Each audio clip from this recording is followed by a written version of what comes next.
Welcome to AVFTS Wrexham. I'm here to bring you the latest news coming out of Wrexham AFC. If you are new around here, be sure to smash a like, subscribe to the channel as well. And please get in the comment section and let me know on the latest news. Today, we will be discussing how Dolly Parton is now part of the Wrexham brand. She has endorsed the latest streaming of Wrexham. Welcome to Wrexham. And that is a massive move again by Ryan Reynolds and Rob McElhenney. Furthermore, we'll be discussing the fact that the Wrexham players were back in the doors today doing their pre-season fitness testing. And that means that football's just around the corner. And those pre-season games and fixtures and that US tour will be coming very quickly. And finally, we'll be discussing the fixture list that has emerged from the EFL campaign in League One. We will see who Wrexham will be playing in each month, some tricky opponents, and where the fixtures are to look out for. And finally, Wrexham have confirmed they will be playing a massive away game in the EFL Cup, which is the English Football League Cup in England. And of course, that is a big one to look out for. So without further ado, let's get into this video and let's get into the latest stories. First of all, then, oh, Dolly. Well, this is a brilliant feel-good story as Ryan Reynolds and Rob McElhenney have really got their production and their PR plates spinning very, very well. I must admit, this is a cracker. And if you haven't seen the video, then I implore you, go check it out on social media. Check it, or whenever you can't, type in Dolly Parton Wrexham into Google and you'll be able to find it. But this is the news and this is the story from this one. Dolly Parton, she is celebrating her Welsh roots, as you can see there. Dolly Parton celebrates Welsh roots with Wrexham gift, and there is that famous image. Dolly Parton holding the Wrexham flag. Now, it says here, country music star Dolly Parton has celebrated her Welsh ancestry with a gift from Wrexham co-owners Ryan Reynolds and Rob McElhenney. She was recently on a TV programme which looked and traced back that she had ancestry in the Welsh valleys. She was obviously born in Tennessee, sold 100 million records, and a lot of you will know her for the most famous song, Working 9 till 5. I'm not going to say anymore. But yeah, it's something that is absolutely incredible that obviously Dolly Parton has found out she's got some Welsh ancestry, and Rob and Ryan have gone cash in on this story, baby. Yeah, it's quite interesting to see her hold a Wrexham scarf, and it can be seen as beautiful. So, listen, what the advert is, it's all about basically holding the Welsh flag, or should I say the Wrexham scarf, and telling people to go and stream the latest series of Welcome to Wrexham. Obviously, that third series is out. It's on most of the platforms, Disney, FX. It's all there for people to go and watch and view. So if you haven't watched it, as Dolly is saying, what are you doing? Go and watch it. But again, it just shows, again, the massive pull that these owners have. How Rob and Ryan really can capture the hearts of many. They can pull in audiences of the most famous people. The names that we've seen at the Stock Carras, the racecourse, is unbelievable. From Will Ferrell, and now all of a sudden we've got Dolly Parton, who will probably make an appearance one day or another soon. So big up to the owners getting that one over the line. Again, make sure you go and stream Welcome to Wrexham, because if Dolly's telling you, then you better do it. So that's the first piece of news, a little bit off the field marketing campaign, and I'm sure we'll see a lot more of that as the season goes on. But let's go to the second story then, what I talked about, which is the fact that the players are back in pre-season testing. And it's an exciting time. It must be a really good feel-good. You've got to remember that the EFL, the Football League, finished all the way back in May. The players have had a really good, solid month and a bit off now, where they've been able to relax, been able to recuperate. A lot of these players don't play international football, so of course are not involved in the Euros or the Copa America, etc., etc. However, they have had a time away and now they're probably chomping and raring to go. And I want to share this image here with you. And it's all about putting the graft in pre-season and getting yourself ready. And there is the big man himself, Fletcher, on their left hand doing some testing. Now, pre-season testing is actually about getting, as you can imagine, loads and loads of measurements from probably their weight, their BMI, their fat percentage, their flexibility, their agility, their speed, their lung capacity. It's a whole day of testing their strength. And actually, for those of you who maybe don't understand the elite level of what pre-season testing is. These results will be monitored and worked on. So it's a sort of a very good way of holding players accountable of their current state and fitness.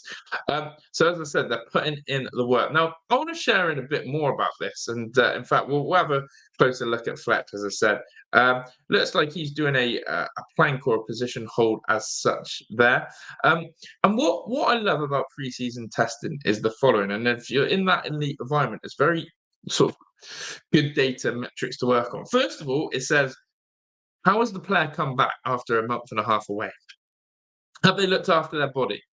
Is there has there been work done behind the scenes? Have they been hitting the gym? Have they been keeping in top shape? Are they pushing themselves, or have they let themselves go one way or the other? Second of all, it also is able to identify injuries. And people like Fletch in particular, and that's why I got it up, is players who've had a good, or should I say, not so good track record of injuries. Can you identify if there's gaps or errors or weaknesses in that body part or that function? And is there anything reoccurring? So for me, preseason testing also gives you that metric of this is where you are on first day of preseason. By the end of preseason, we need to be here and giving players targets and focus. And as professionals in all the areas in all sports, they like to be competitive. They want to improve on their scores. They are pushed and driven by this data. So preseason testing, they wouldn't have seen a ball today. It would have been all in the gym, in the labs, doing the science, the sports science behind everything, getting the results and data. Be interesting to see if any leaks come out of certain players' fitness or strength, or if anyone's changed as such, because sometimes you can get that, and those metrics are very important to people. So let's see on that. But yeah, that just, as I said, I can't believe preseason's back. Before we know it, we'll blink and we'll be in the US doing the Wrexham summer tour, and then we'll blink again, and all of a sudden it will be the first game of the Football League campaign on the 10th of August. And that leads me quite nicely to the next part, because the fixture list is out. Wrexham's fixture list is there for everyone to see. Of course, the kickoff times haven't been announced or confirmed as such, but as you can see here right now, this is the graphic that I want to share with you. Wrexham's fixtures. Now, you may or may not be able to see it as such, but of course, once again, you can Google these and have a real look on them. I'm going to see if I can actually zoom in on this for you a little bit more so it's nice and clear. I don't think I can. No, I can't zoom in on that, which is a shame. But essentially, Wrexham have been dealt with a very, what I would say, interesting start. Now, League One, as I've said, is a very competitive league. And you can see that with the calibre of games that Wrexham have in August. Wickham, Bolton, Reading, Peterborough. That is a very difficult start to life in League One. Wickham Wanderers, of course, were only in the Championship 2 seasons ago, but luckily that's at home. Bolton away, who are going to be favourites to win this league, no doubt about it. They failed in the playoff final just gone. And of course, they lost out on promotion against Oxford. They'll be thriving to want to make sure they finish in the automatics this season. Reading, I mean, seriously, all the problems off the pitch they've had, they've just about stayed up. There's protests galore, tennis balls thrown on the pitch. Expect that at Reading.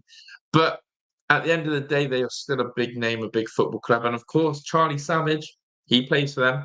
Or will he be playing for them or for us come the start of that game?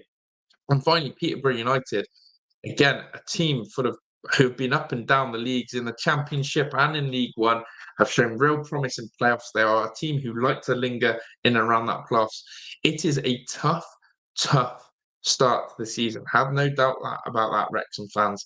That is a very difficult opening August. Christmas as well is really exciting.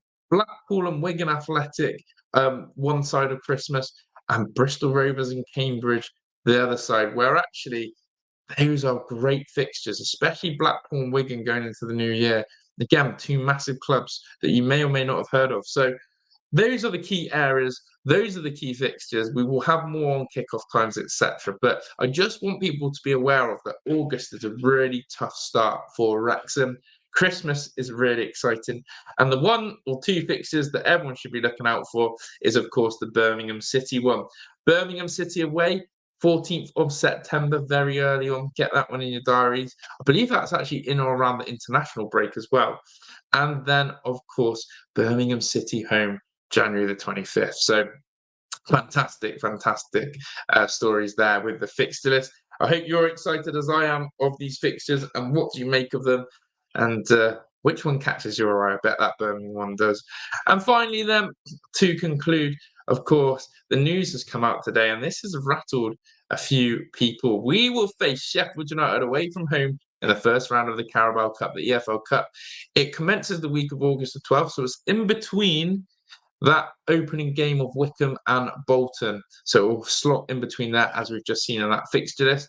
But why are people excited about this Carabao Cup tie against Wrexham, against Sheffield United at Bramall Lane? Well, all you have to do is go back to the games in the FA Cup. Wrexham had some absolute cracking ties against Sheffield United. That, of course, 3-3 draw at home in the FA Cup for the fourth round and forced a replay in which in the end they did lose quite comfortably 3-1 against Sheffield United. But it was a heated game, a heated tie, and actually what came out of it in the end was some controversial comments from a certain Mr. Billy Sharp. Now, Billy Sharp, he isn't there anymore. But look, Sheffield United, there's been a lot of chit-chat from them, is what all I can say. And of course, Sheffield United were in the Premier League, just gone. They've obviously been relegated. They're on a bit of a downward trajectory. But there was a lot of disrespect to Wrexham and how they were overhyped and they needed to be put on a pedestal and they needed to be knocked down a few notches. Well, let's just see what happens in this EFL Cup clash, should I say? Because I think Wrexham will want to get some revenge, and I think they'll want to make sure that they let the ex-Premier League club and now Championship club get back in their lane. So that's everything from the latest Wrexham breaking news. We will be keeping you up to date, as always, with all the major stories. I hope you enjoyed this video. Make sure you've hit that like, make sure you hit that subscribe, and I'll see you on the next one. Ta-da!